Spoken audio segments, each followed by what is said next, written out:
Pessoal, tem uma galera preocupada com a prova, pelo andar, certamente a prova não é antes do feriado, né, pessoal? Todos têm isso claro, né? E provavelmente não vai bater terça e nem quinta, acho que eu também, né? Tá?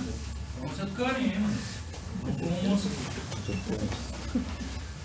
Já que nós paramos, pessoal, podem tentar me indicar ou não?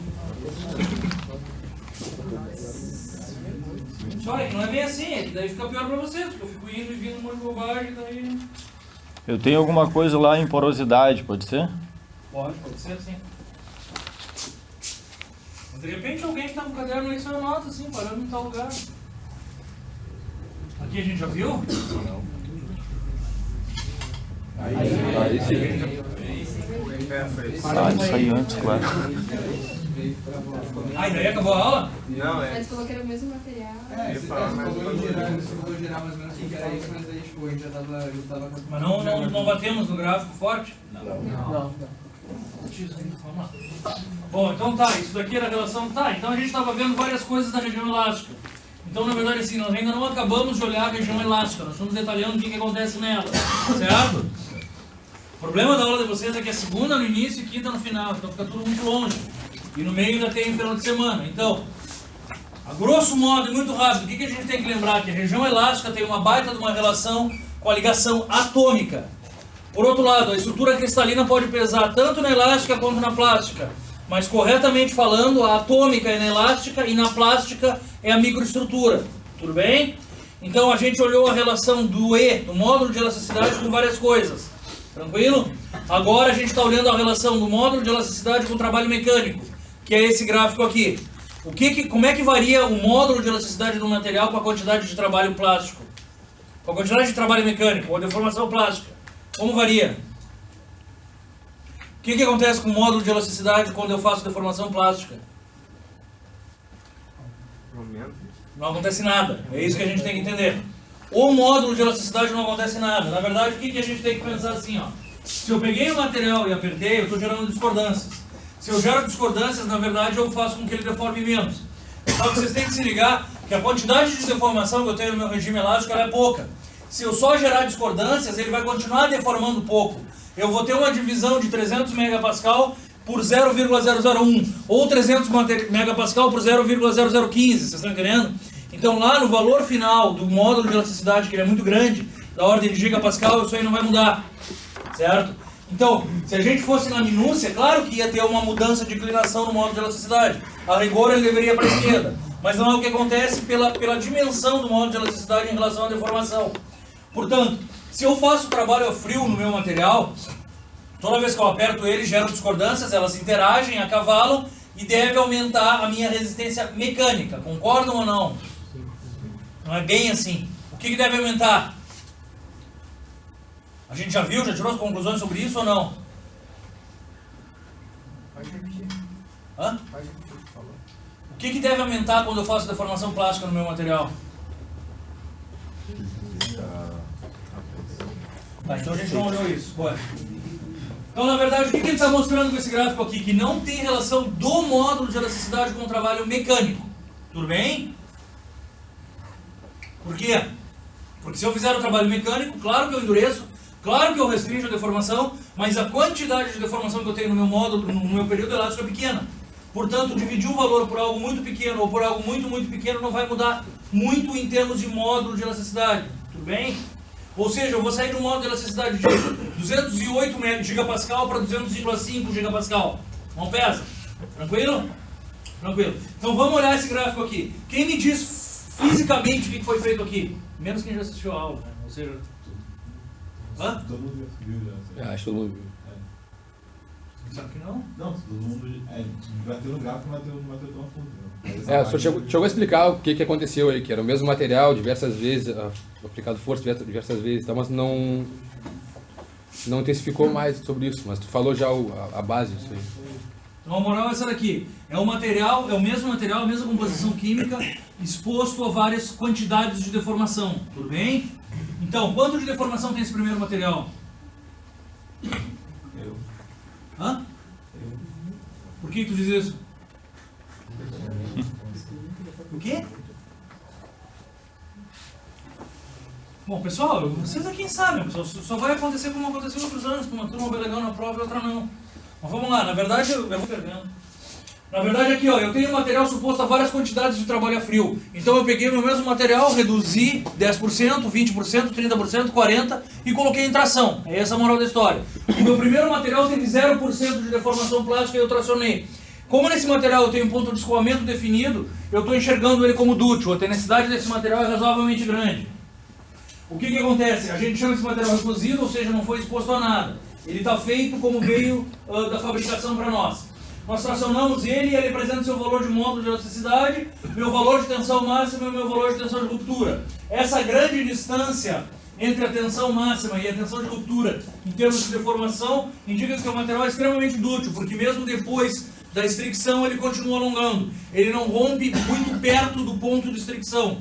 Outros materiais, como aquele lá, que tem 90% de trabalho frio, tem uma quantidade de deformação após a estricção extremamente pequena. Por quê? Porque o material está mais duro, mais fragilizado, e logo, embora haja uma deformação plástica, embora haja deformação, ele rompe, não tem muita deformação. A rigor, o que eu observo aqui? Que a suba no meu módulo de elasticidade é muito maior do que o aumento na minha tensão de ruptura. Por quê? Porque a rigor, o que eu faço quando eu faço deformação plástica? Eu crio discordâncias. Se eu crio discordâncias, eu restringo a deformação plástica. Portanto, quem eu realmente aumento é o meu módulo de elasticidade, não minha tensão de ruptura. Entenderam? Isso eu falei ou não? Não. Bueno, então, na verdade, o que acontece? Eu estou gerando deformação e eu estou impedindo deformações de andarem, certo? Portanto, meu período plástico chega mais tarde. Então, o verdadeiro efeito do meu trabalho a frio é subir a minha tensão de escoamento. Isso sim, certo? O módulo de elasticidade não. Por quê? Porque a quantidade de deformação ela é pequena, queira ou não. Mas a tensão de escoamento eleva e eleva bastante. E se a gente colocasse uma reta unindo esses pontos, a inclinação aqui é muito maior do que a inclinação aqui. Tá? Por outro lado, a minha tensão de ruptura não sobe tanto. Certo? Por que ela não sobe tanto? Porque ruptura é muito mais característica de ligação química do que impedir deformação.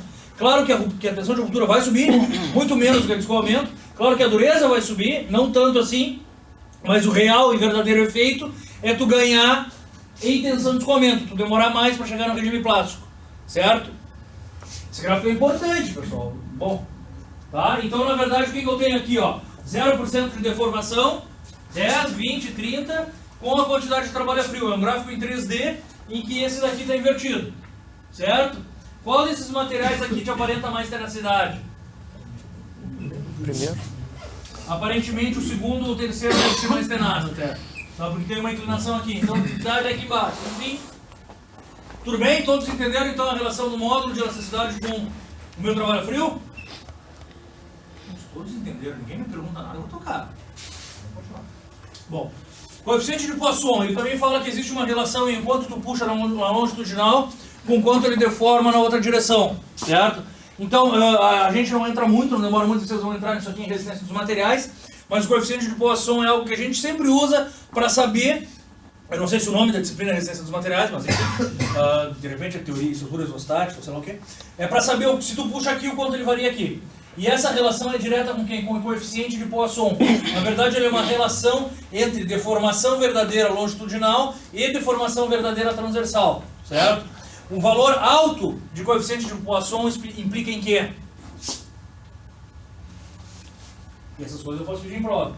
O Poisson é menos deformação em X em relação à deformação em Z. Se esse valor de Poisson é alto, o que eu quero dizer com isso?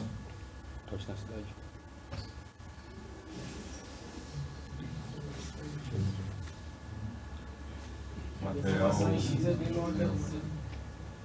Que a deformação em X? Não digo maior, né, pessoal? Mas se eu tenho um alto coeficiente de Poisson, quer dizer que quando eu puxo ele vai tanto quanto alonga. Tá? Se o meu coeficiente de Poisson é baixo, quer dizer que o meu material, quando eu puxo, ele tem uma restrição na deformação na outra direção. Tá? Então tem uma relação direta entre alongamento e coeficiente de Poisson.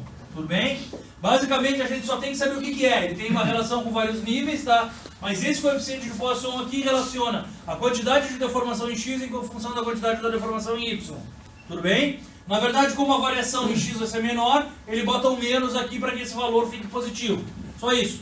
Mas se o valor for grande, quer dizer que o teu material, quando tu puxa, reduz muito. Se o valor for pequeno, quer dizer que quando tu puxa, ele reduz pouco aqui. Tá? Vamos continuar. Módulo de cisalhamento. A rigor também existe o conceito de módulo de cisalhamento. O que a gente tem que pensar? Que toda vez que eu puxo, assim como eu estou dando uma carga uniaxial em X, ou toda vez que eu comprimo, como eu tenho uma carga uniaxial em X, como os meus planos estão ali dentro, eu também tenho uma componente de cisalhamento, ele também escorrega, certo? Então também existe um valor de módulo de cisalhamento. Esse valor tem uma relação com o meu módulo de elasticidade, não nos cabe decorar a fórmula, mas a gente tem que ter consciência que necessariamente o coeficiente de Poisson entra na determinação do módulo de cisalhamento, certo? Para que serve isso na prática? Serve na prática porque a gente sabe que os meus componentes não rompem com a mesma resistência calculada. E não rompem mesmo. Se eu pegar a soma das ligações químicas que eu tenho, das ligações atômicas que eu tenho, eu deveria romper com 1000 vezes mais a resistência que o material tem, certo? Então os caras começam a pensar, pô, mas como é que é isso? Por que ele não rompe com 1000 vezes mais carga? Tá? Então, na verdade, antes de ele te explicar por que ele não rompe, ele te introduz o conceito de módulo de cisalhamento, te dizendo que tanto quanto tu tem um módulo aqui, tu tem um módulo de cisalhamento para cá, que ele permite ou não permite cisalhar. Quanto maior for esse módulo de cisalhamento, na verdade, mais difícil vai ser o quê? Os planos cristalinos escorregarem e o material deformar tranquilamente. Vocês estão entendendo? Quanto maior for esse módulo, mais fácil ele deve quebrar de uma maneira frágil. Tá? Então existe, assim como coeficiente de Poisson, existe um módulo de cisalhamento. Tranquilo ou não? Professor, o módulo de cisalhamento é só na direção Y? É na direção oposta. Cisalha, quando um plano escorrega sobre o outro. Tá. Tu tem uma componente na direção oposta de tração. Tá? Bom, então, visto isso... Fala. Tu tem um maior... quando eles escorregam mais, teu número vai ser maior, certo? Não, quando escorrega menos. Menos vai ser maior? Vai ser maior. Então isso acontece geralmente quando o plano é mais denso. Sim. Tá? Estamos chegando na nossa região plástica agora, então. Bom, isso aqui é uma aula baseada em português, por isso que ele fala em ponto de... Mas a rigor é que a gente está chegando, passando do escoamento e vamos ver tudo o que acontece nessa região. Esse gráfico demonstrativo aqui, ele é razoavelmente interessante, porque ele te mostra que aqui, basicamente, que eu tenho escorregamento de planos. Tá? Então, ele começa a fazer todas as hipóteses, e essa aula é um pouquinho chata, especificamente a de hoje. Eu vou tentar ser mais rápido do que fui na outra turma, mas ela é mais chata, porque ele te bota umas teorias para dizer por que a gente resiste mil vezes menos que deveria. Tá? Então aqui ele começa a explicar por que um plano escorrega, por que não escorrega, e é o que a gente vai ver por agora. Tá? Então, nessa região plástica, o que a gente tem? O conceito de resistência máxima, conceito de utilidade e o meu ponto de ruptura. Tá? Então ele começa com a primeira das questões. Eu vou tentar ser breve nisso aqui. Tá? Na verdade ele te diz assim, ó, como os materiais deformam e rompem. O que acontece? Então na verdade o cara colocou 3 hipóteses. A primeira delas é que o teu material tem uma dada resistência de ligação atômica, tu puxa o cara e uma hora qualquer tu quebra todas essas resistências. E aí o cara deforma, ou rompe, certo? Acha que fosse essa força de ligação, mais fácil seria deformar e não romper. É mais ou menos por aí. Tá? Isso é verdade? Não. Por quê? Porque a força de ligação atômica é extremamente alta.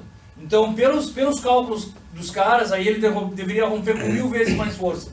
Então ele deve te apresentar um outro modelo proporcional ou equivalente a tudo isso aí. Algum modelo de deformação com uma força mais baixa. Tá? Então, primeira hipótese, ruptura ao mesmo tempo de todas as ligações não dá. Pelos cálculos do cara teria que ter uma força muito mais alta. Daí vem a segunda hipótese, deslizamento de planos até a ruptura. O que segundo ele tem uma certa lógica. Tá? Então, na verdade, o que ele faz? Ele te pensa assim, ó, pô, os planos estão deslizando, tá?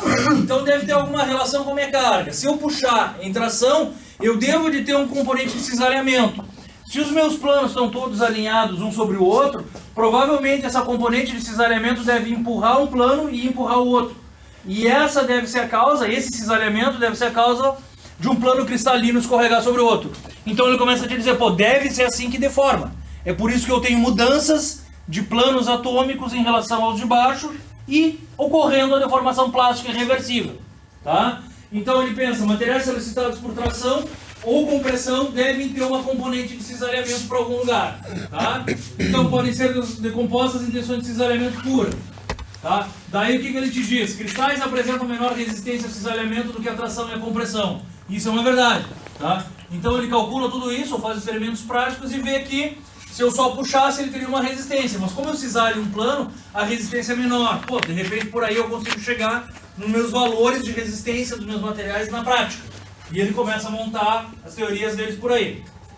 Então, logo deve ser a solicitação de cisalhamento nos planos cristalinos a responsável pela deformação plástica dos materiais. Aí ele te diz assim, ó, pô, cristais deformam-se pelo deslizamento de plano cristalino em relação aos demais. Beleza. E em escala microscópica, a deformação plástica é o resultado do movimento atômico devido à tensão aplicada.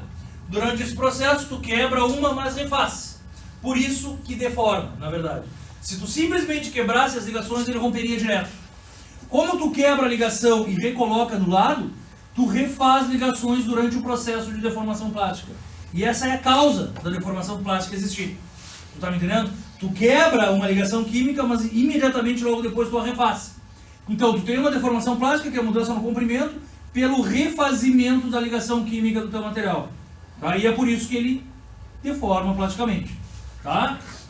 Bueno, então o que ele faz? Ele começa a te criar um modelo para tu ver tudo isso aí. Ele quer simplesmente botar no papel, chegar numa lógica, tá?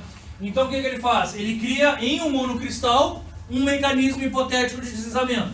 O que é um monocristal? Com um único plano.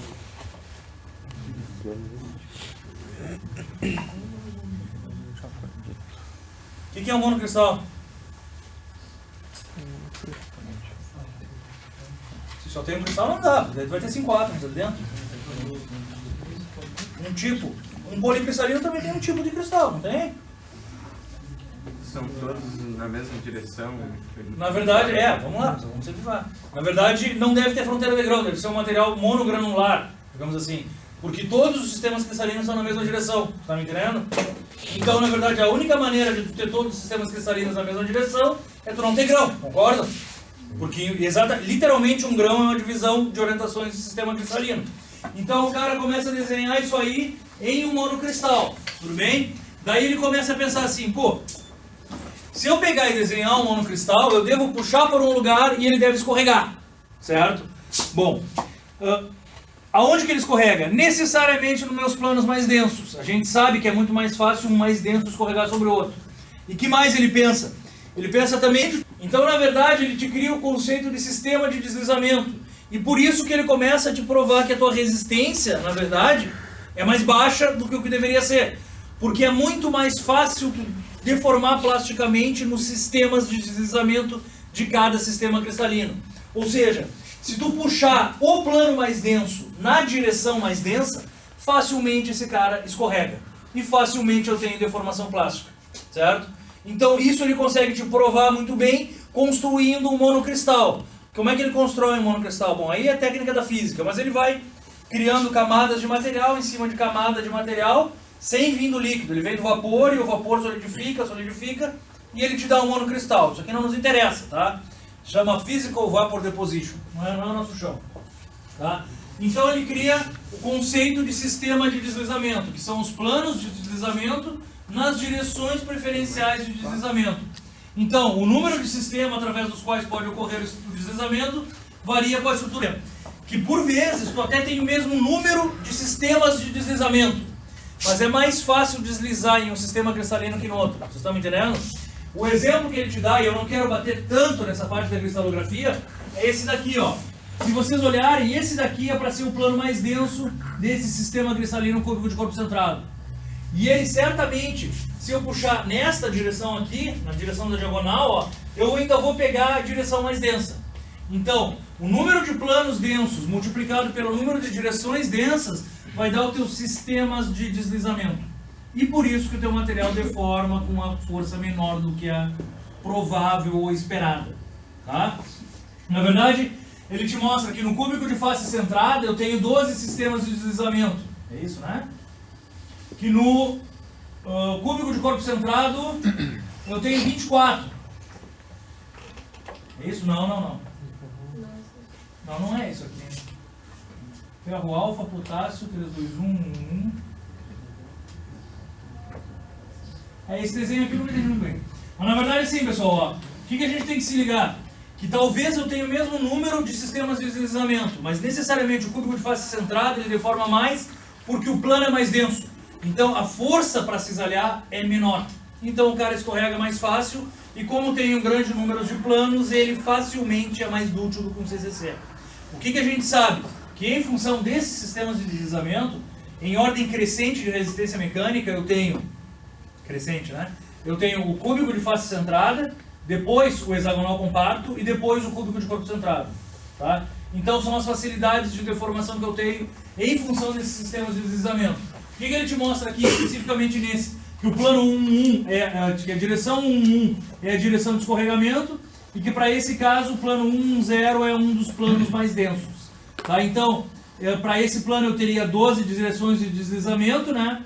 Aqui ele te bota o 2.1.1, que é esse plano diferente aqui, que consegue deslizar na direção 1.1. Então ele também te dá um outro sistema de deslizamento, não tão eficiente quanto o de cima. Tá? É mais ou menos por aí que ele fala. Bom, como é que ele provou isso aqui? Ele realmente construiu um monocristal e tracionou. Na verdade, isso aqui é verdade, é um material que ele construiu, achou um zinco monocristalino, e o cara começou a puxar. E ele viu que quando começou a deformação plástica, ele tinha essas bandas aí, essas bandas inclinadas aqui, exatamente na direção preferencial de deslizamento dos planos mais densos, tá? Então ele começa a indicar que isso realmente acontece e que tu tem um deslocamento permanente de planos. Monta um modelo para um monocristal, tá? E te prova que isso existe. Só que o que acontece também, pessoal? Ele calcula tudo isso daí em relação a esses 45 graus para o plano mais denso. E nos cálculos que ele leva em conta, ele vê que novamente a resistência deveria ser maior do que a que se tem na prática. Tá? Bom, e daí o cara vai ter que montar um outro modelo por aí. Mas pelo menos ele já está numa ordem de grandeza um pouco mais perto do que se vê quando tu puxa um material. Tá? Eu não vou pedir essa lei de Schmidt, você só tem que saber que a força para o monocristal deveria ser maior do que a calculada. Tá? Então o que ele te diz aqui? Ó? Assumindo aquele mecanismo calculado, o limite de resistência deveria ser da ordem de módulo de elasticidade sobre 20. Tá? E nós também não temos isso, nós não temos 210 gigapascal, nós não temos 80 gigapascal de tensão de escoamento, ou de ruptura, não temos isso. Então deve existir alguma outra coisa, certo? Aí ele continua. Então, mesmo calculando tudo isso aí, não dá. Daí ele vem, volta para a questão fundamental então. A primeira não deu. A segunda, pô, até tá perto, mas não bate. Então ele te pega uma terceira hipótese. Além dos planos movimentarem, os defeitos devem girar em cima disso aí. Tá? Então, na verdade, o que aconteceu? Os outros professores, eles começam a dar cristalografia, entram em defeito e entram em teoria de discordâncias. Eu optei por não fazer isso. Eu optei por entrar em teoria de discordância aqui em tração. Tá? Porque é ali que ela pesa na minha deformação plástica. É só um jeito diferente. Tá? Então, o cara diz que deve existir discordâncias facilitando ou impedindo, na verdade, a deformação plástica. Tá? E aqui ele começa a chegar a algo perto do que a gente vê na prática. Tá, pessoal? Então, vamos lá. Materiais sólidos cristalinos apresentam menor resistência ao cisalhamento. Conclusão de tudo isso aí, né? Menos resistência ao cisalhamento do que a tração e compressão. Ele sabe, porque ele viu no ensaio, que as deformações acontecem em planos. Tá? E viu pelo valor calculado e pelo valor de tensão que ele tinha no monocristal que deveria ter mais alguma coisa. Essa mais alguma coisa tem relação com o movimento das discordâncias. Então ele começou a criar teorias em que a discordância facilita a quebra e que, por outro lado, a gente vai ver que eu posso impedir o movimento das discordâncias também. Mas que, a princípio, a presença desses defeitos chamados discordância são os que diminuem a resistência mecânica dos materiais. Mas abra o olho. Eu estou dizendo uma coisa que eu não disse antes. A discordância, sim, diminui a resistência mecânica do material. Em relação ao modelo do material perfeito. Estão me entendendo? Só um pouquinho. Em relação ao material perfeito, a discordância diminui a resistência. Tudo bem? Em relação ao que a gente tem na prática, que é um material com um monte de discordância, Quanto mais discordância, maior a resistência. Estão me entendendo? Fala. Repete o que falou. Eu falei agora?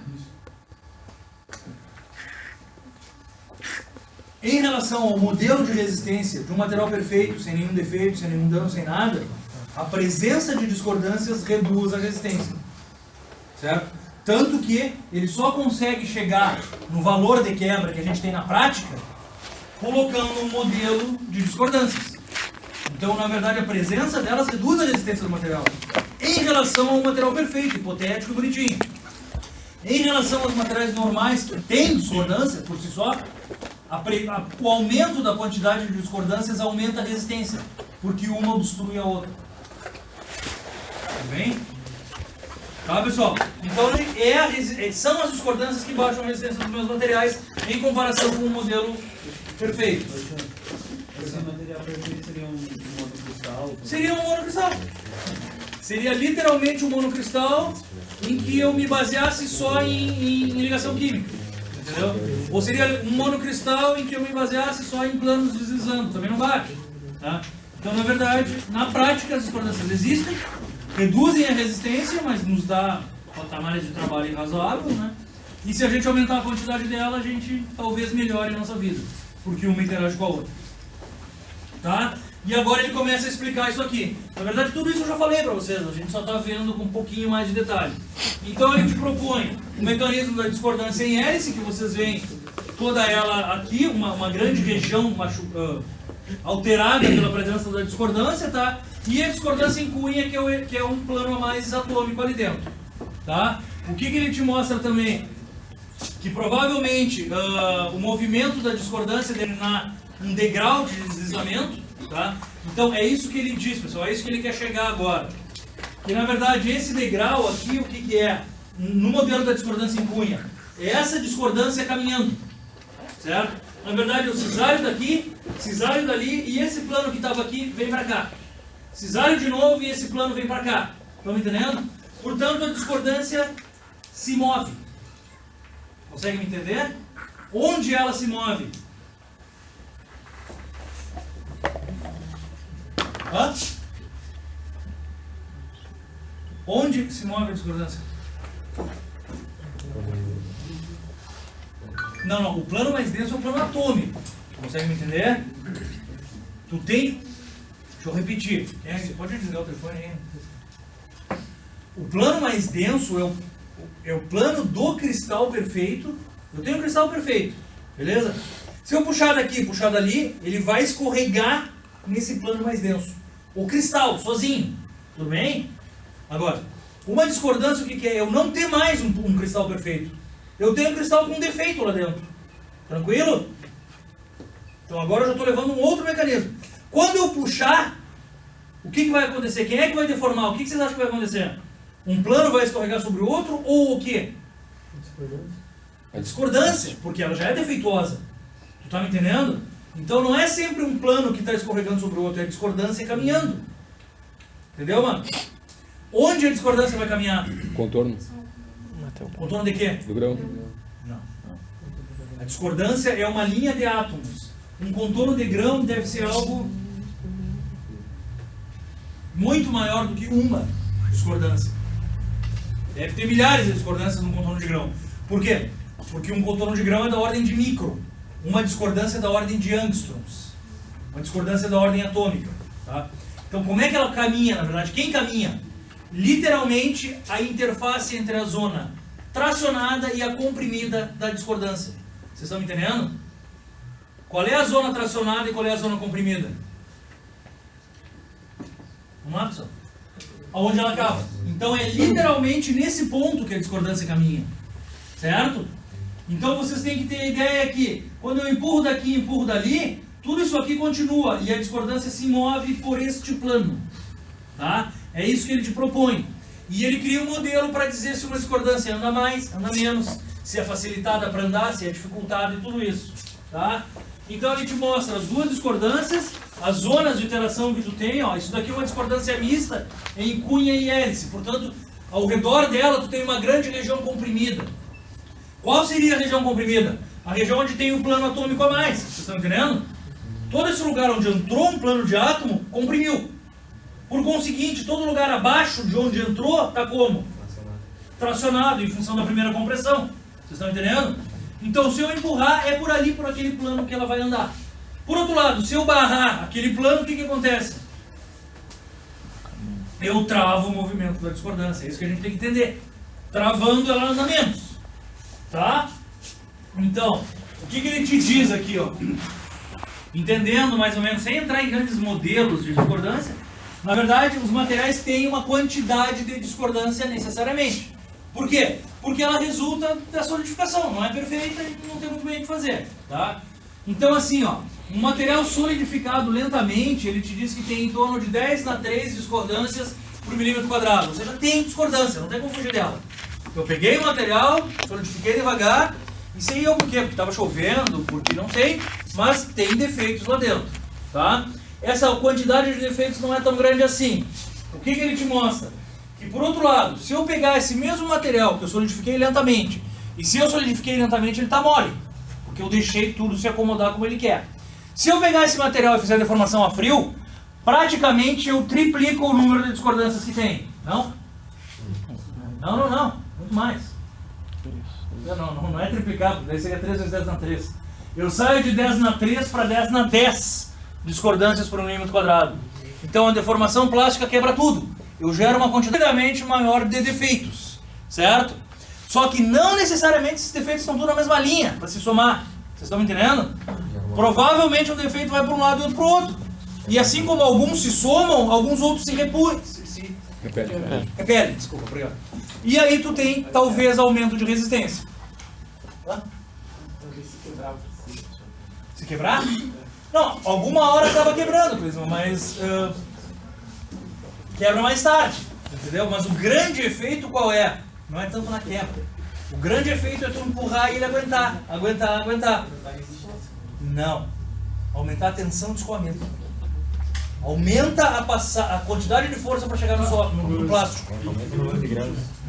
Não, tudo bem, fica menos útil, concordo? Mas a grande... É que ele não perde tanto assim, mas fica menos útil. Fica com um regime elástico maior. É que falou aumentar a resistência. Não pode esquecer. O conceito de resistência é o ultimate lá, o conceito da quebra. Se tu falar que ele aumentou a resistência, tu está falando que tu está fazendo ele quebrar com mais carga. Não é bem assim. O grande efeito do trabalho a frio é fazer ele chegar no plástico depois. Ou seja, ele aguenta mais carga no regime elástico. Se eu posso dizer que ele é mais rígido? Posso, mas não te esquece. Não, só um pouquinho. Eu posso dizer que ele é mais rígido, mas tu não te esquece disso aqui. Por que eu não vou dizer que ele é mais rígido? Porque a mudança no módulo de elasticidade é pequena. Na verdade não muda. Tá me entendendo? Portanto ele não vai se tornar mais rígido. A rigor vai, cara, mas como muda muito pouco, eu não consigo verificar a mudança de rigidez pelo trabalho a frio, entendeu? Tá? Professor, fala. ele pode quebrar antes de chegar no equipamento? Quem?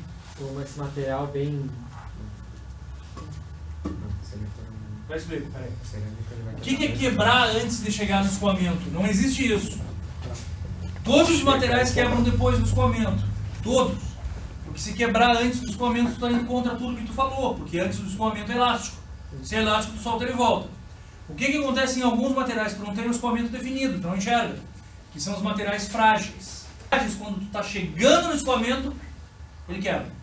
Claro que daí a engenharia criou um modelo para te dar um valor teórico do escoamento.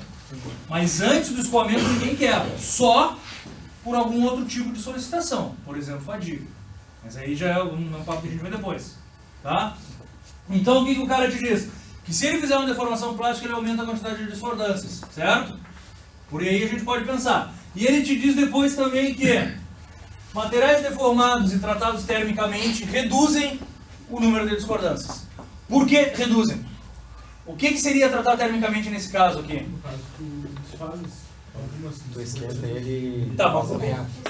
Então, na verdade, o tratamento térmico aqui é só esquentar. Tudo bem? Quando tu esquenta, a rigor, o que tu faz? Vamos começar pelo início. Quando tu aquece, tu facilita a difusão no estado sólido, portanto, tu promove a agitação dos átomos, certo? Quando tu promove isso, esses átomos que estão tensionados como discordância, dão uma caminhada, concordam? Se acomodam. Se acomodam. Tudo bem que não caminham tanto, assim, para sumirem todas, tu entendeu? Diminui a tensão. Hã? Diminui a tensão entre Diminui a tensão. Na verdade, diminui o número de discordâncias. Estão entendendo? Só que não some. Claro, algumas existem. Pô, tá complicado de tirar. Só vai diminuir as discordâncias porque elas vão somar se estão no mesmo sentido? Já explico. Mas na verdade, então, se eu fizer um tratamento térmico, eu posso diminuir essa quantidade de discordâncias. O que isso aqui a rigor quer me dizer? Que se eu pegar um material zerado, com 10 na 3 discordâncias, aumentar para 10 na 10 e aquecer, ele volta para 10 na 5. De repente eu posso apertar de novo. E aquecer de novo e continuar fazendo assim. Qual a grande vantagem de fazer isso aqui? Que uma hora o meu grão vai ser bem pequenininho e todo igual. Por que o meu grão vai ser bem pequenininho? E agora eu respondo para ti. Porque toda vez que eu tenho um grão redondo e eu aperto, olhem para mim aqui, gurizada. Toda vez que eu tenho um grão redondo e aperto, ele é chato. Concorda? E eu estou gerando muita discordância aqui no meio. Só que a discordância não está só aqui ou só aqui. Essas discordâncias estão em tudo quanto é lugar dele. Certo? Se eu der calor, a princípio, quem é que se move? As discordâncias. Discordância é um defeito. Se eu somar um defeito com um defeito com um defeito e com mais 50 mil defeitos, o que vai ser? Um defeito. Um defeito grande, um defeito só. Que deve ser o quê? Um contorno. Um contorno de grão. Certo? Então, na verdade, esse cara aqui que eu apertei e dei calor, Se dividiu. talvez algumas discordâncias movam daqui para cá e outras daqui para cá, ao ponto de te criar uma nova fronteira de grão aqui. Estão entendendo? E nessa nova fronteira de grão, as discordâncias que estavam no meio vazaram, sumiram. Então, na verdade, eu estou te criando um novo grão isento de discordâncias. Menor e redondo de novo, entendeu? E esse novo grão eu posso fazer o quê? Apertar de novo. Apertar de novo. Isso trabalha com material quente acontece? Aí é outra matéria, cara, mas é melhor ainda o trabalho com material quente. Porque tu faz isso instantaneamente, entendeu? Tu não aperta e aquece. Tu aperta quente. Na verdade é melhor, mas aí não é essa matéria. É conformação plástica. Tá? Pessoal, então é isso aqui que a gente tem. Se eu der calor, eu mexo de novo nas discordâncias. Tá? Hã? Elas andam, tu dá mobilidade atômica para elas. Tá? Só com o calor. Elas não andam tanto, mas tu dá mobilidade atômica ao ponto de algum número reduzir. Tá? E aqui ele te apresenta o modelo da discordância que eu estava falando para vocês, gurizada, tá? Se tu olhar bem, ele te apresenta a discordância em cunha, porque é mais fácil de ver, tá? Mas ali na parte de cima tu tem ela comprimida, tá? E na parte de baixo do teu plano atômico excedente tu tem uma carga de tração ao redor da tua discordância. E é literalmente nessa interface aqui que eu tenho meu dislocation motion, que ele chama, que é o deslocamento da discordância, tá? Não se esqueçam nunca que, de repente vocês vão ver, discordância é dislocation, tá? Bom, tudo bem. Tá, então, nos metais deformados plasticamente tem uma certa energia retida aqui dentro e o resto está associada com as discordâncias, tá? Presença de discordância distorce a rede cristalina, comprimindo algumas e tracionando as outras. E o que ele te mostra aqui? Ele te mostra um modelo de como que uma discordância se atrai e de como que uma discordância se repele, digamos assim. Então, se as discordâncias chegarem com sinais opostos, vocês estão entendendo? Ele te mostra que se chegar uma região comprimida em cima e uma comprimida embaixo, certo? Na verdade, essa discordância se soma e se torna toda uma discordância só. Vocês conseguem entender? Portanto, aumenta o tamanho da discordância e ela, digamos assim, anda um pouco. Mas tu não trava uma discordância com a outra. Porque com uma comprimida, na verdade são duas regiões comprimidas que se repelem. E eu acabo fazendo o quê? Gerando mais tensão ainda e não deixando a discordância caminhar.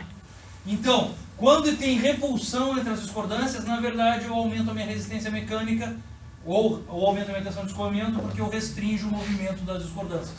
O que ele quer te dizer com isso? Que um percentual se soma e um percentual se repele. Tá? Então, só um pouquinho, só. Então agora ele começa a chegar na prática, ele começa a dizer, pô, as coisas estão acontecendo como eu puxo e vejo, e o meu modelo funciona.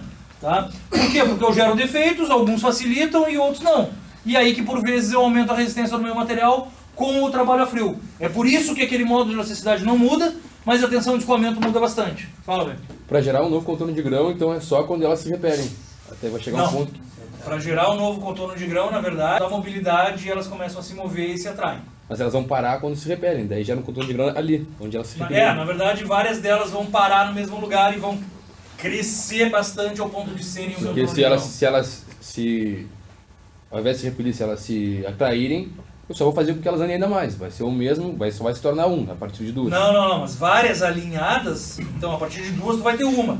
E a partir de 5 tu vai ter um contorno maior também. Isso vai ser o teu novo contorno de grão.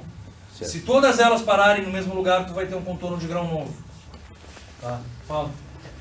No caso, quando eu falo assim, eu comprimo parte e a outra parte fica tracionada. Não, quando tu deforma, tu gera uma discordância. Quando tu gera discordância, alguma parte está comprimida e a outra tracionada. Tá?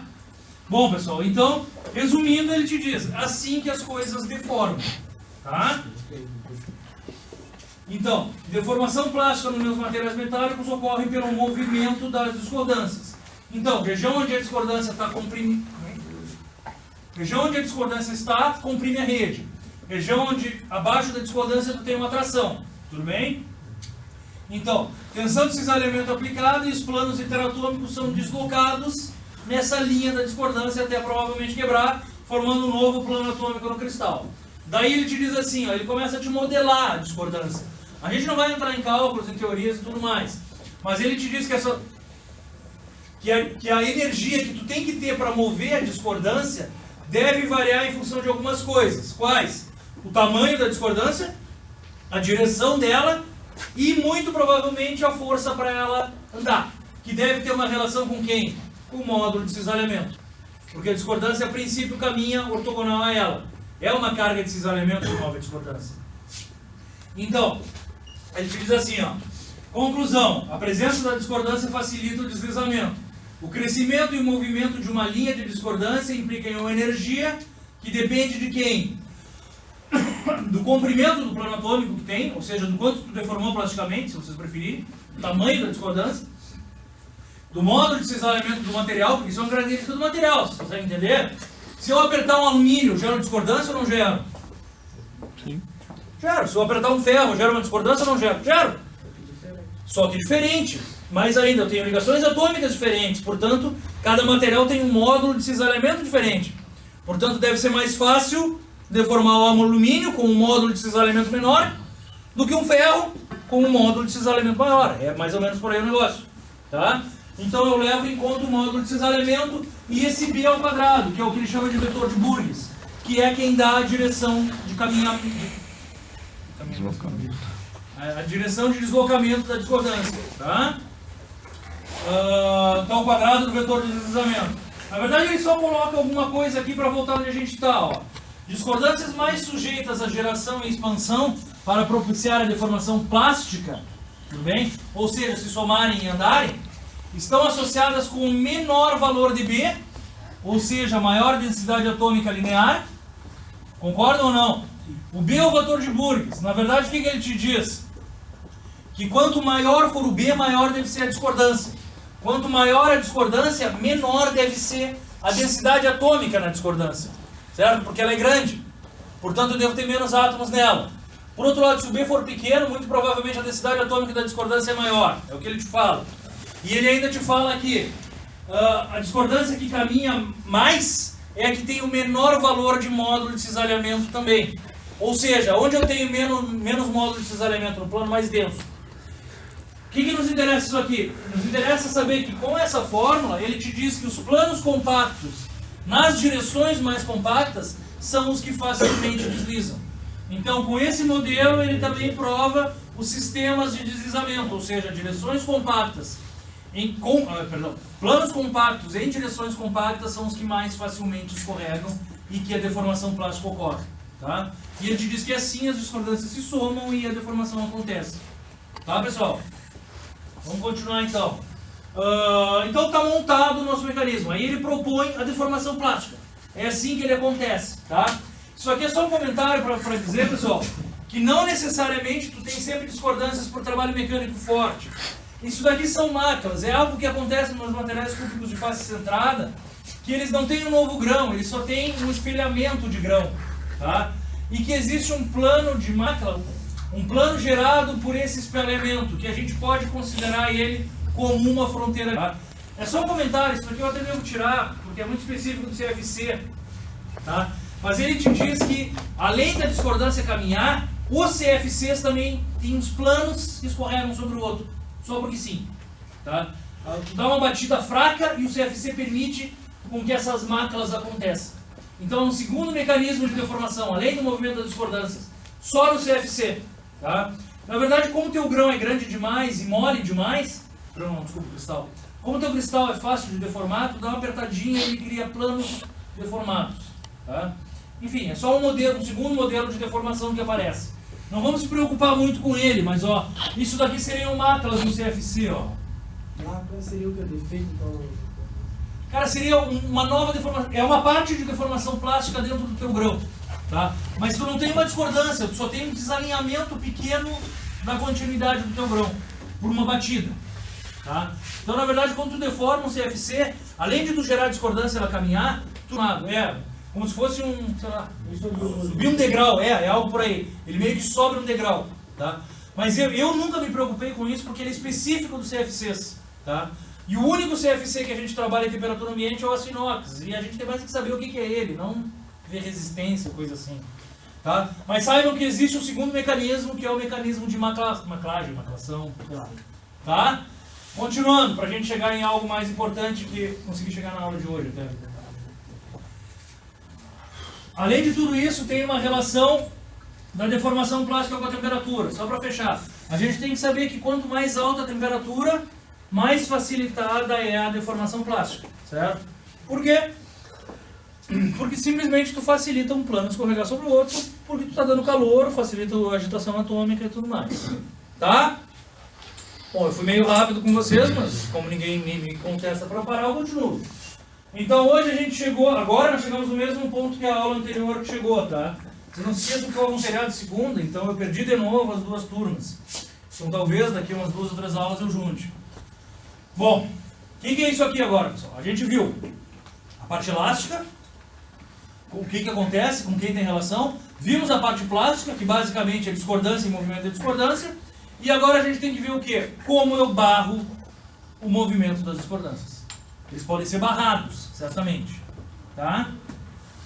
Bueno, então ele te diz que eu posso barrar o movimento da discordância de 4 maneiras. A primeira delas, o que é? Solubilização de um segundo elemento na rede. O que é isso para vocês? Liga. Tá? Literalmente botar um elemento de liga. Só uma coisa tem que ser bem clara. Esse elemento de liga não é um louco qualquer. Porque se eu colocar ouro dentro do meu aço, vocês acham que ele vai ser um elemento de liga ou não? Não, porque ele tem uma diferença de tamanho grande em relação ao teu ferro. Ele não combina com o teu ferro. E ele não vai ser um elemento de liga. Vai ser alguém que eu coloquei que não está funcionando. Estão entendendo? Embora metálico. Eu vou tentar explicar tudo isso com calma hoje, tá? Mas na verdade ele não vai ser uma liga perdida lá dentro, tá? Quando eu jogo um elemento de liga e ele está dissolvido no teu material, como é que ele funciona? Ele fica átomo por átomo, tá? Isso tem que estar extremamente claro para nós. Um elemento de liga, ele fica atômico. Então eu tenho um átomo do elemento de liga atuando na minha rede, certo? Por outro lado, se eu largar um cara lá dentro e ele não for atuar na minha rede, como é que vai ficar esses caras? Vão ficar tudo junto, atuando como um grão de areia dentro do sapato. Sei lá o quê.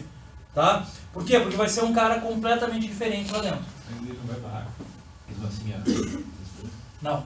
Isso é o que eu tenho para falar agora, daqui pra frente. Mas não vai barrar. Tá? Mas é o que chama de segunda fase. Sim. Esse conceito é meio difícil, velho. Eu vou falar agora também, mas normalmente uma segunda fase tu cria o que tu quer. O que tu bota, por acaso, errou para botar ou arrancou do processo de fabricação ou sei lá o que, a gente chama de inclusão. Quem é que perguntou? Foi tu? Eu. A gente chama de inclusão. Por exemplo, se eu arrancar um pedaço de areia, quando eu estou fabricando meu aço, ele não é uma partícula, ele é uma partícula de segunda fase, porque ele é diferente. Mas ele não foi gerado do meu material, tu tá entendendo? Por isso que a gente não chama ele de segunda fase, a gente chama ele de inclusão. Mas a característica dessa inclusão tem a mesma de uma partícula de segunda fase. Só que a partícula de segunda fase é coerente com o teu material, e a inclusão não. Tá? Mais ou menos por aí o negócio. Então a gente tem que saber o quê? Que se eu solubilizar um segundo elemento na rede, eu estou colocando um elemento de liga. A rigor, um elemento de liga é bom ou é ruim?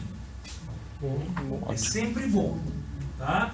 Para várias coisas, mas é sempre bom. Eu sempre busco resistência mecânica quando eu coloco um elemento de liga ou não? Não necessariamente. Pois é. Na verdade eu não busco só resistência mecânica. E a gente vai ver que é o que eu menos busco. Tá?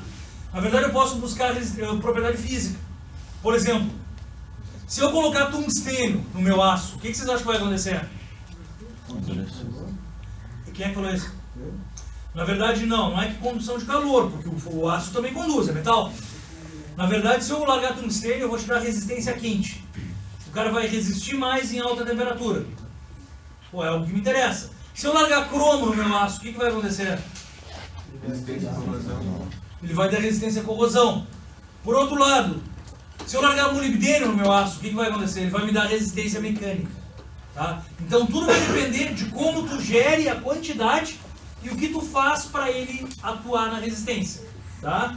Mas a princípio, a primeira coisa que ele fala, solubilização do segundo elemento na rede, é lá no estado líquido, tu adicionar o teu elemento de liga. Quando solidifica, tu tem uma ação de átomo por átomo.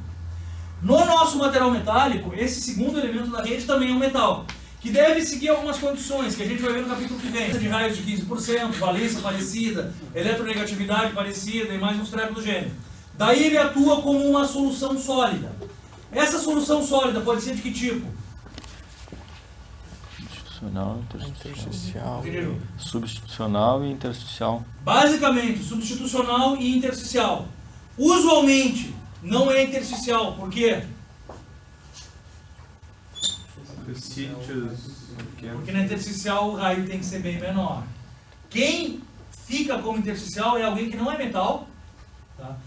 E que por um acaso da natureza gosta muito do ferro. E esse alguém é o carbono. Então o carbono é uma solução sólida intersticial. Ele não segue muito essa regra, mas ele fica lá dentro. Tá? Os no ferro são o quê? Soluções sólidas substitucionais. Certo? No caso, substitui um átomo da rede. Elas podem ser maiores. Elas podem ser maiores ou menores do que a rede. Certo? Mas ambas vão aumentar ou diminuir a resistência do material? Aumentar? Por quê? Porque está gerando. Hã? Não entendi nada. Se for maior, o que faz com a rede? Comprime. Comprime. E se for menor? Bueno, mas e aí? Muda a resistência ou não muda? Tem que mudar. Porque queira ou não, quando eu for deformar, o que vai acontecer? Se o plano da discordância estiver no plano dessa solução sólida, queira ou não, está deformado. Véio. Não é tu continuar escorregando, entendeu? Tu vai ter que mudar o teu escorregamento, porque ou tem uma região tracionada, ou tem uma região comprimida. Mas tu vai ter que mudar. Portanto, sempre uma liga aumenta a resistência mecânica do meu material. Concorda? Sim ou não? Sim. Porque tu gera impedimento. Seja um impedimento grande, pequeno, não interessa. Aumentar em relação ao puro, tu sempre aumenta. Na verdade, a presença do elemento de liga não aumenta muito a resistência mecânica. Tá? Talvez tu ainda vou falar disso, mas, por exemplo, você botar o cromo no metal, ele aumenta a resistência mecânica, né? Muito pouco. Mas, tudo bem, mas ele aumenta a resistência mecânica. Por quê? Porque a molécula dele é grande, é pequena?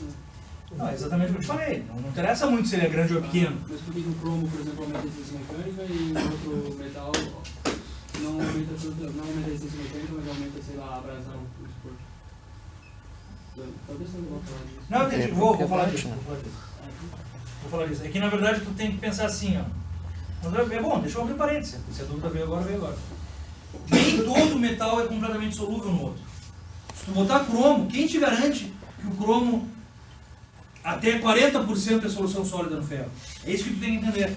De repente, o limite de solubilidade do cromo no ferro é 2%. E o resto de cromo que tu botou, como é que fica? Hã? Segunda fase.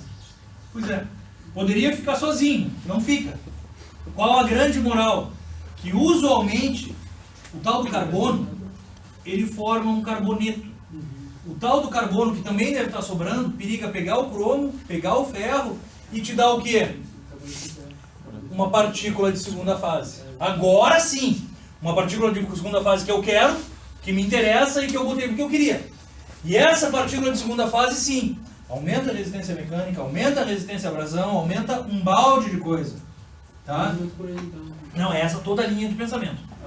Toda a O linha. cromo, por ele dar resistência mecânica, ele faz isso. É que não é o cromo que dá resistência mecânica. Tudo bem. Hipoteticamente pensando, o cromo ele faria isso, ele cria um carboneto. O cromo, É, ou qualquer outra coisa, eles criam uma partícula de segunda fase que essa sim mexe na resistência mecânica. Porque ela barra a discordância. Porque quem é que perguntou? Eu. Vocês estão se adiantando, beleza, que bom. Porque ela barra muito mais as discordâncias. Tá me entendendo? sempre faz Porque só um pouquinho, porque uma partícula de segunda fase é isso aqui. Um átomo é um átomo. Uma partícula de segunda fase tem 300 átomos. Portanto, 300 átomos barra muito mais uma discordância do que um átomo. Entendeu? É esse o princípio da coisa. Sempre em forma de carboneto. Sempre o carbono Não, ligado não, ao não, nem sempre. Pode ser em forma de nitreto, Aham. pode ser só cromo e Sempre ferro. partícula não metálica de segunda fase. Não, sempre uma partícula de segunda fase. E o buraco é mais embaixo, porque se ela crescer muito, ela já começa a fragilizar também. Então, Pois é. se ela for grande demais, o negócio já pega. Mas a princípio, se ela for pequena, a partícula de segunda fase ajuda a tua vida. Tá? Deixa eu tentar continuar então, pessoal, mas que bom que as perguntas estão surgindo. Então, um segundo elemento na rede, largar o líquido e o cara fica lá átomo por átomo. Por outro lado, se eu largar esse cara e ele vencer o limite de solubilidade dele na rede, ele passa a virar o quê? Segunda fase. Certo?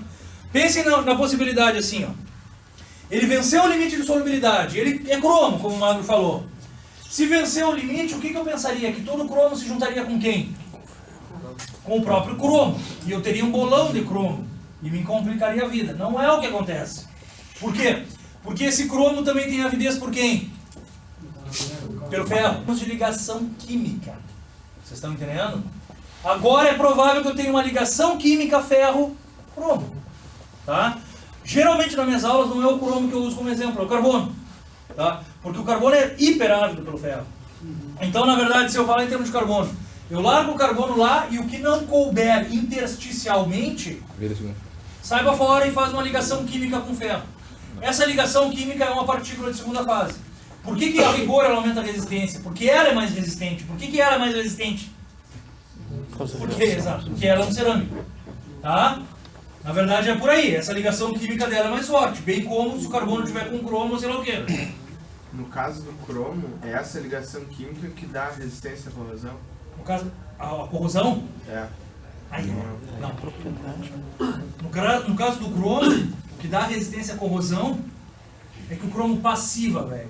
Muito rapidamente ele corrói, na verdade.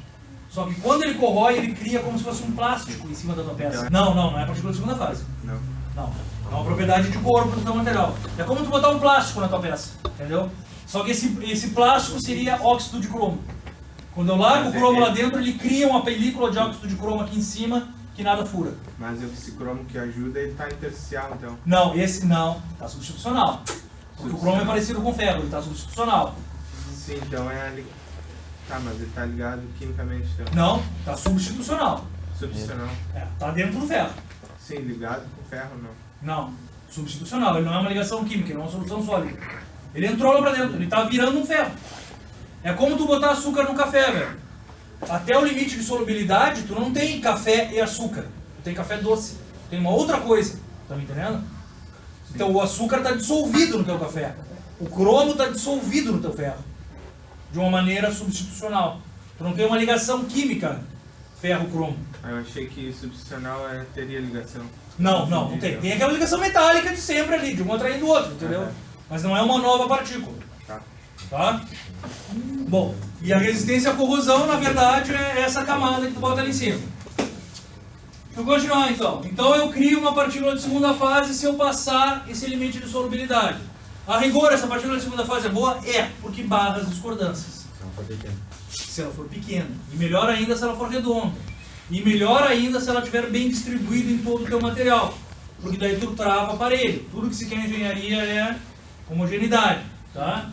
Por outro lado, logo depois disso vem um grande aumento de resistência pela presença do contorno de grão. Por quê? E, portanto, a tua discordância deveria pular essa zona de diferentes direções. Então ela teria que ter muito mais força ainda para caminhar, vocês concordam? Sem contar que o teu contorno de grão é tensionado. Por que ele é tensionado?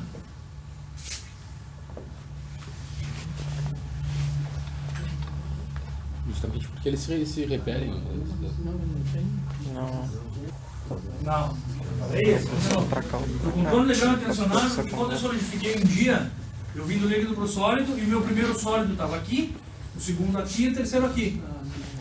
E esse aqui se cresceu, esse cresceu e esse cresceu. Quando eles se chocaram, o que eu tenho? Contorno de grão, portanto eu estou um empurrando o outro. Então o reforço pela presença do contorno de grão é bastante grande, entenderam? E logo depois disso, discordância interagindo com discordância, certo? Então logo depois disso, o excesso de discordância barra bastante o movimento da discordância. Exatamente. Primeiro deles, controle de deslizamento pela solubilização de um segundo elemento na rede. Tá? Então, a movimentação das discordâncias é dificultada, porque se ela vier nesse plano, ela vai ter que fazer tudo isso aqui, né? Tá entendendo? Segundo elemento é a barreira para o movimento das discordâncias. Quanto maior a quantidade do segundo elemento, maior o efeito. Me parece claro, desde que esteja solúvel na rede, né? E quanto maior a diferença de átomos, mais acentuado é o efeito. Certo? Na verdade, o que ele mostra aqui, aqui e aqui? Nesse mecanismo hipotético aqui, o segundo elemento tem o tamanho da rede. Certo? Por que ele aumenta a resistência também?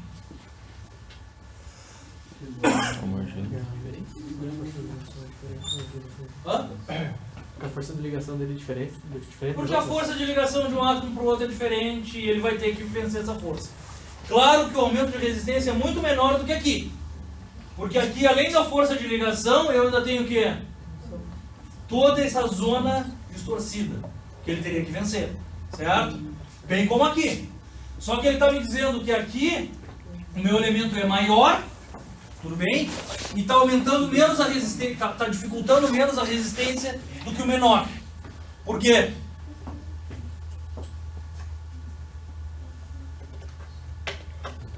Ele fragiliza a rede, no caso. Não. Por que ele está aqui aumentando a resistência mais do que aqui?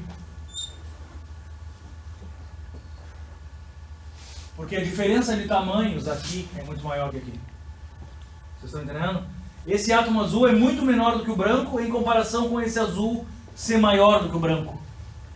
Entenderam ou não? Sim, mas não interessa se ele está comprimindo ou tensionando. É, esse modelo que ele está te dizendo não. Ele te diz assim, ó. No caso menor, deixa comprimido. Não. No caso, o menor gera uma maior rede tensionada, seja tracionada ou comprimida. Sempre vai gerar. É o que ele está te mostrando ali. Por outro lado, se eu colocar dois de mesmo tamanho, se eu colocar a mesma diferença de raios entre tração e compressão, o de compressão provavelmente vai aumentar a tua resistência Mas em relação ao tracionado, tá? eu tinha entendido que... Não, concordo. Então, professor, Tinha dito isso. o grande ele deixa a rede do ferro tracionada. Comprimida. O grande comprime, aperta todo mundo. Aqui está mais apertado do que lá. Aqui está tracionado. Mas o modelo que ele está te apresentando é o seguinte: como a diferença de raios é maior, o tamanho da zona mexida aqui é maior do que aqui. Tá? Porque a única coisa que eu, Paulo, mesmo na aula anterior eu não entendi, e deve estar me faltando alguma coisa, é por que ele está relacionando esse modelo com o zinco. Por que ele está relacionando esse modelo com o estanho e esse modelo com o berílio? Na verdade eu não sei se o berílio é esse cara em cima do ferro, ou se isso daqui é o estanho em cima do ferro, ou se isso aqui é o zinco em cima do ferro, ou se o zinco é... Eu não consigo ler aqui, entender? Eu acho que é. Tá, mas de algum lugar esse professor tirou isso aqui, eu só gostaria de saber quem é. Mas é algo português, porque a gente vê que é esforço de fluência e não de tração. Mas necessariamente ele está te dizendo que o material reforçado por zinco, ou que esse material reforçado por zinco, não tem grandes aumentos na tensão de escoamento. Portanto, eu poderia colocar muito... Eu acho que é tipo ferro com qualidade de liga. mas não existe ferro zincado, não existe o zinco colocado no ferro. E estanho não entra no ferro, estanho não é um elemento de liga do ferro. E berílio muito menos ainda, então não sei, eu não sei, sinceramente. O que eu sei é que usualmente o zinco é um cara de uma altíssima limite de solubilidade, porque vários caras têm um tamanho parecido com o zinco. Tá? Eu não sei se essa rede aqui é o zinco, não sei. Deve ser alumínio a base, então, a matriz. Por quê? Porque eu não sei, o alumínio é água por muitos contrários. O ferro também, tudo não. Eu vou ter que procurar, sabendo onde é que o cara tirou isso aqui para saber se um é base ou não. Mas sei lá. Basicamente ele está te dizendo que elementos. O que eu consigo entender? Só um pouquinho. O que eu consigo entender? Que se eu reforçar alguma coisa com berílio, que tipicamente é um material muito pequeno, tá? Pequenas quantidades de berílio já distorcem muito a rede. Que se eu usar alguma coisa com estanho, que tipicamente é um material muito grande, mas não tão grande em relação ao tão pequeno do berílio, eu preciso de uma quantidade maior de estanho para reforçar a rede. E reforço menos do que com berílio. E que tipicamente o zinco, que é alguém que tem um tamanho normal, quando eu adiciono em alguém, eu preciso de muito zinco para aumentar a resistência. Bem menos do que com estanho e com berílio. Tá? Eu só não sei qual é a base que ele está te mostrando aí. Me parece que a rede é indiferente nesse caso, né? Me parece que a rede é indiferente nesse caso, sim. Não, tu tem razão, me parece que a rede é indiferente. Mas sei lá. Fala. Então é em relação à razão dos tamanhos. É a relação à razão dos tamanhos, é o que ele pontua. Quanto maior a diferença da razão dos tamanhos, maior o reforço. Tá, pessoal? Solubilização de um segundo elemento da rede, interação com substâncias sólidas. Tá. Daí ele te diz assim, ó. Quando um átomo de uma impureza está presente,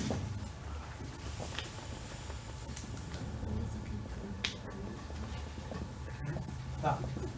Daí a coisa complica. Ele diz assim, ó. Quando um átomo de uma impureza está presente, o movimento da discordância fica restringido, devendo se fornecer metais são sempre mais resistentes que metal puro e seus constituintes. O que tem de ruim nessa transparência aqui? A palavra que ele usou não é impureza, tá entendendo? Porque isso que eu adicionei ali não é uma impureza, é um elemento de liga. Então eu acho que ele literalmente traduziu de algum português, de algum livro de português. Porque na verdade aqui, ó, o ideal seria quando um átomo quando um átomo em solução sólida está presente, e que não necessariamente é uma impureza, pode ser um elemento de liga que tu coloca, tu restringe o movimento da discordância, é o que ele quer dizer. Então, quando um átomo de solução sólida está presente, o movimento da discordância fica restringido, ou seja, deve-se fornecer mais energia para que ela continue escorregando. E aí ele te diz, soluções sólidas de metais são sempre mais resistentes que os metais puros, certo? Por quê? Por existir uma alteração interfacial. Mesmo que o tamanho dessa impureza que ele chama, que na verdade não é impureza, é um elemento de liga, mesmo que o tamanho seja igual, tem uma tensão facial, então vai resistir um pouco mais. Tá? O que eu preciso deixar claro? É que o aumento só pela presença do elemento de liga em termos de resistência mecânica é pequeno. Comecem a gravar agora. Eu não sei se vai dar para fazer na aula de hoje, mas se não for na de hoje, na que vem eu vou mostrar para vocês que ele é pequeno. Tá? Mas que tem aumento, tem. Tá? Na verdade, um carbono, que é um intersticial, ele aumenta muito mais a resistência mecânica do que um substitucional grande ou do que um substitucional pequeno. Tá me entendendo? Porque ele gera uma zona comprimida muito maior. Mas no caso do carbono vai ser uma impureza, então. Mas é uma impureza que tu adiciona porque tu quer. Então, na verdade, não é uma impureza. Tá, mas no caso ele dissesse que é uma impureza porque ele não está ligado anatomicamente com... Não. Ele classifica a impureza porque não é o mesmo material. Porque não é a mesma rede, digamos assim. Né? Que não é algo que me agrade muito, mas eu também não vou estar metendo na beijando. Na minha opinião é isso. Impureza é quando é algo ali a tua vontade. Mas, tipo, se tem alguma ligação física, ela vai facilitar porque a discordância é mais do que se for uma impureza no caso. Porque não vai ter essa ligação química. Tipo, Não, mas não tem ligação química aqui, ele está só substitucional, Alex. No caso, não vai ter uma ligação metálica? Vai ter uma ligação metálica, sim. No Não, caso, tudo bem. não vai ter uma ligação metálica. Tipo, Quem? a discordância não manda nada. Carbono? Sim. Não, o carbono não tem uma ligação metálica ali, ele é só uma solução sólida. Mas é que na verdade tu não pode colocar uma ligação metálica entre o substitucional e a rede, porque ela é um pouco diferente, é o caso da minha parte. Ele simplesmente tira o átomo de lá e entra no lugar. Tá? Então a gente não pensa muito em ligação química no substitucional. Tu pensa que o conjunto todo tem uma ligação metálica com algo diferente dentro. É assim que a gente enxerga isso aí. Tá, pessoal? E ele te fala que dessa impureza que ele chama, tu pode ter o substitucional e o intersticial, tá?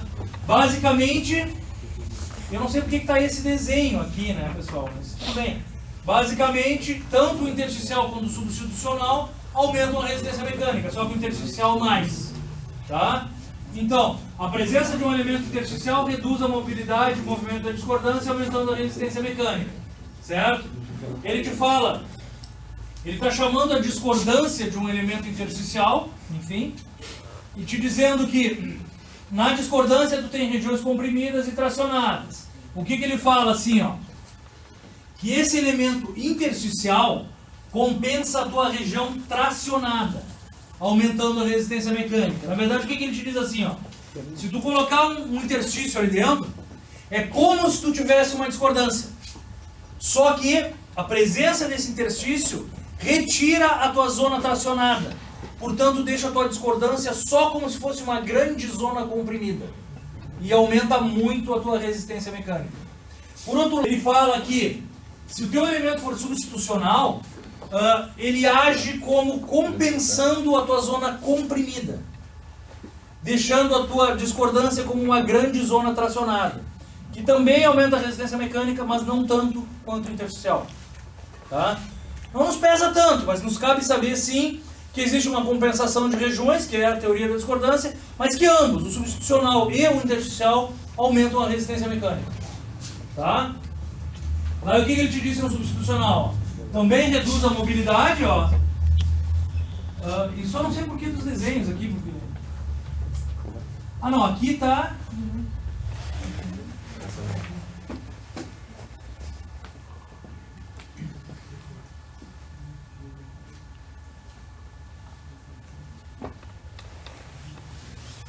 Talvez. Então, discordâncias aumentando a resistência mecânica também é substitucional, tá? E ele fala que um elemento substitucional maior, na verdade, compensa a tracionada, deixando ele só comprimido e aumentando a resistência mecânica, da mesma maneira que o intersticial. Tudo bem? Então, o intersticial cria uma grande zona comprimida. O substitucional maior cria uma grande zona comprimida. E o substitucional menor compensa a comprimida, deixando tracionado. Tá? Então é aquele desenho substitucional pequeno te gera uma zona tracionada, que também aumenta a resistência mecânica, só que menos que deixando uma zona comprimida. Então se liga nisso aí, pessoal. Pode estar chato, mas vai vir. E agora nós precisamos entender isso aqui. 15 minutos. Vamos lá. Isso aqui é importante e difícil. O que vocês enxergam ali?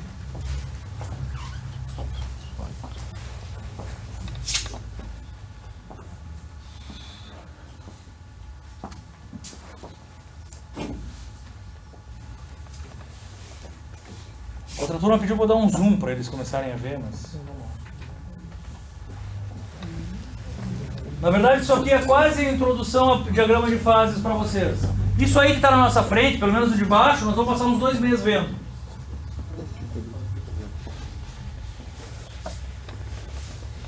Na verdade, o que ele está mostrando ali, pessoal? Alguém tem alguma ideia? Comecem a olhar para o gráfico de baixo ali. O que vocês entendem?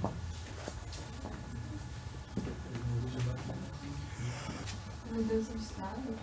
Mudança de estado.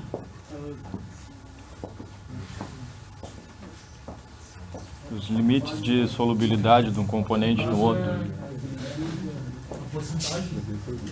Deixa eu dar um zoom de baixo aqui. Vamos ver se eu facilito a vida de vocês.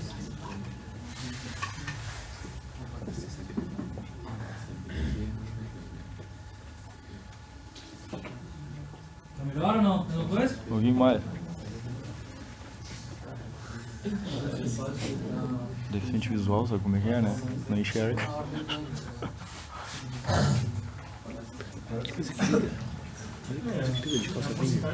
De calça vinho.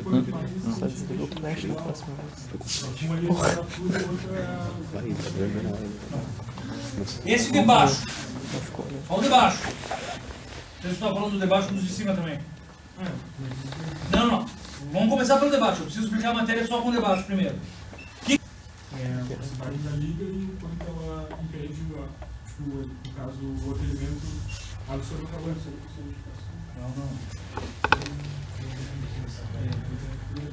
É a temperatura e o quanto é... Temperatura versus a porcentagem de liga, não. Diagrama de solubilidade de um componente no outro, do estanho na prata. Só lógica, não é bem por aí. Conforme a temperatura, tu consegue aumentar ou diminuir um pouco a solubilidade. Não, pessoal, vocês têm que ser mais pontuais. Tá? O que tu falou deve estar certo na tua ideia, João, deve estar certo na tua, mas não é isso. Isso daqui é um diagrama de fases. O que ele está mostrando?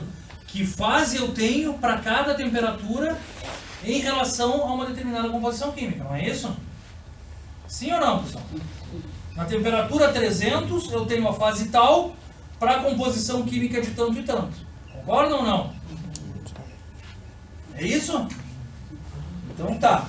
Então, quem são os componentes dessa liga aqui? Estanho é prata. Estanho e chumbo. É isso? Tá bom. Então vamos bater um papo sobre isso aí. Que vai ter que ser a aula que vem mesmo, mas vamos começar a entender ela hoje. Quanto por cento de estanho eu tenho aqui? Senhores? 0 de estanho e 100 de chumbo. Concordam? 100 de estanho e quanto de chumbo? 0. Beleza. Ai, ai. Então essa escala de baixo é o percentual em peso de quem? Do estanho. Aqui então eu tenho, e geralmente esse PB aqui nem aparece, tá? Aqui eu tenho 10% de estanho, 20% de estanho, 30% de estanho e 40% de estanho. Beleza? Beleza. Então vamos lá. Isso aqui, 327, o que é?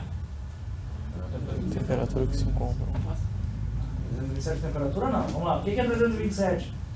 A temperatura máxima que ele está sólido. Temperatura máxima o que é? Que ele tá no estado sólido. Traduzindo. Ele quem? O chumbo. Traduzindo. Ponto de fusão do chumbo. Não é mais fácil? Tá bom. Ponto de fusão do chumbo, Não, ponto de fusão do chumbo. Do chumbo. Tá? E aqui é o ponto de fusão de quem? Do estanho. Isso a gente está claro? Sim. Beleza. Aqui o que eu tenho? Toda essa região? Líquido. Beleza. Aqui o que eu tenho? O que vocês acham que eu tenho aqui? Uma fase. Aqui, ó. Eu tenho chumbo ou estanho? Quem é que falou os dois aí? Prisma? Não. Pergunta aqui. Quem é que falou os dois? Tem mais um carioca por aqui ou não? Ah, foi tu? Tá errado, não. Desculpa. Vamos lá, pessoal. Quem é que eu tenho aqui? Os dois? Concordam? Tá. Então o que ele está te dizendo? Não, pessoal. A gente tem que entender isso aqui, pessoal. A gente vai voltar. Eu juro, eu vou ficar 2 meses nesses brinquedos aqui. Mas tem que entender agora para ver o esquema da resistência mecânica. Tá? O que eu tenho aqui, ó? Só um pouquinho. Eu tenho o estanho dissolvido no chumbo. Concordam? Isso aqui é chamado de alfa por quê? Por que eu não chamo de chumbo? Porque não é chumbo. É estanho no chumbo. Certo? Por que o nome dele é alfa? Muda. Porque é uma fase. É uma outra fase. Ele resolveu chamar de alfa. Eu tenho algum reforço aqui ou não? O que vocês acham? De quem? Que tipo de reforço? Acho que não tem porque é uma fase. Hã? Não entendi, fala. Fala alto, velho. Chumbo no estado sólido. Não, chumbo no estado não. Estanho. Estanho no estado sólido, como assim? É, ele ainda não dissolveu e ele só tá sólido ali no meio. Vocês acham que aqui a minha liga é mais resistente que aqui ou não? Sim. Por quê?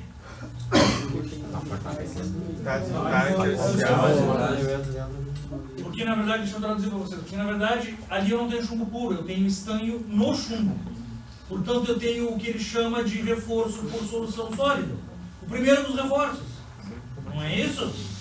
Porque tem um segundo elemento dissolvido na rede gerando tração ou compressão, sei lá o quê. Concordam? Então aqui, qual fase eu tenho? A rigor, estanho no chumbo. Concordam? E aqui, quem eu tenho? Chumbo no estanho. Certo? Na verdade, isso aqui é mais resistente do que estanho. Concordam? Sim. Então, na verdade, é o chumbo reforçando o estanho e aqui o estanho reforçando o chumbo. Certo? Portanto, bom, não vou subir no gráfico. Vai ser aula que vem, não vai ser hoje. Mas a rigor, essa resistência aqui é maior que a resistência aqui. Tá? E agora, um outro troço extremamente importante. Aqui está líquido. Nesse ponto aqui, o que acontece? Isso é importante pra caramba.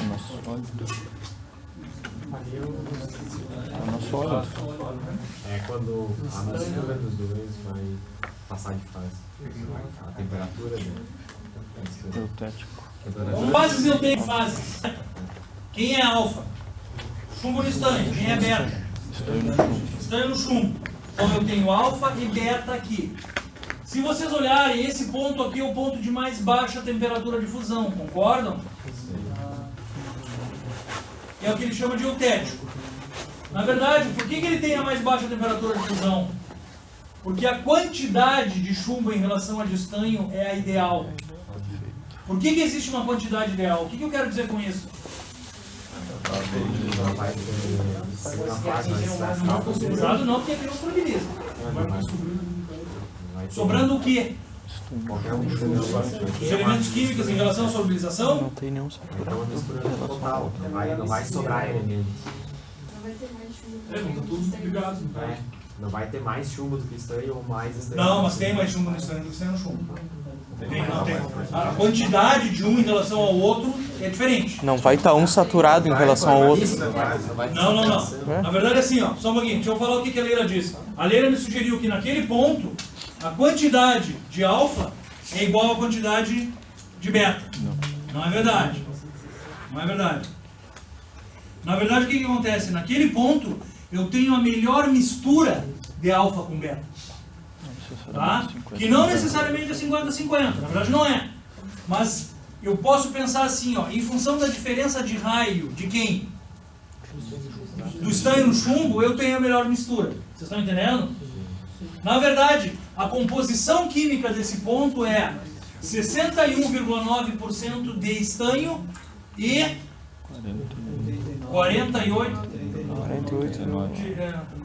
Isso. E 38,1 de... Me ajuda a avançar. De chumbo. Tá. Então as quantidades ideais são essas. Por que essa quantidade ideal não é 50-50? Exato, porque os raios não são iguais. Tá? Então, na verdade, o que eu tenho ali? A melhor quantidade, porque nesta melhor quantidade eu tenho a melhor distribuição de alfa com beta.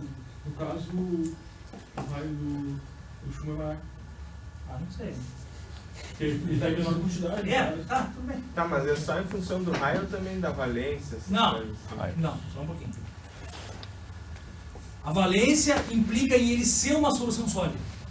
Raio, valência, eletronegatividade, bababá, implica em um poder ou não poder ser solução sólida no outro. Entendeu? Agora, a quantidade ideal é só em função do raio. Tá? Então, voltando. Então, eu vou ter uma quantidade ideal de chumbo e estanho. Tudo bem? E essa quantidade ideal vai te dar a melhor distribuição de alfa e beta. Quem é alfa? Estanho no chumbo. E quem é beta? Ou sei lá, chumbo no estanho. Então eu vou ter a melhor distribuição deles. Isso quer dizer o quê? Que todo o meu material, ou seja, todos os meus grãos, vão estar iguais com a mesma quantidade de quê? Fala? Alfa, beta. De alfa e beta. Não o mesmo valor, entendeu? Mas a mesma quantidade em todos os grãos. Isso é o que nós chamamos de eutético, certo? O ponto eutético te gera um grão eutético, que é o melhor grão, sendo que o meu material tem quantos por cento desse melhor grão? 100%. 100% desse melhor grão. Estão me entendendo? Portanto, esse é o melhor material que eu tenho, concordam ou não? Sim, porque ele é homogêneo. Todos iguais e ainda todos melhores. Portanto, a resistência mecânica da minha liga vai ser a máxima nesse ponto. Muito maior do que a resistência mecânica aqui, onde eu tenho o quê? Chumbo, ou aqui onde eu tenho o estanho reforçado chumbo. Vocês estão me entendendo? Tá? Então, a partir dessa conclusão,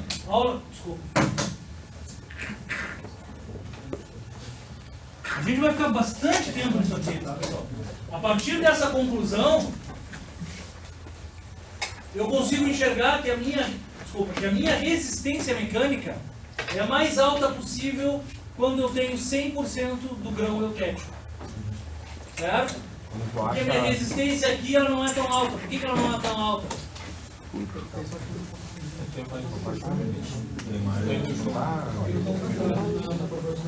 Porque é um outro tipo de reforço. Tá me entendendo?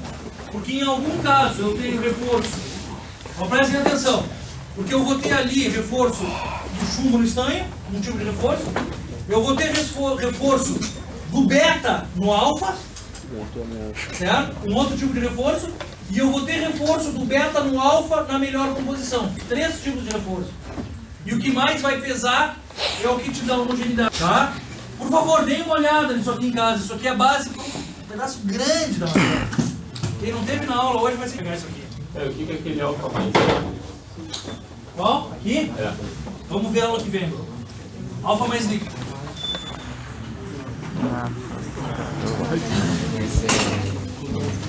Tem sólidos ali, a gente vai ter intervalo de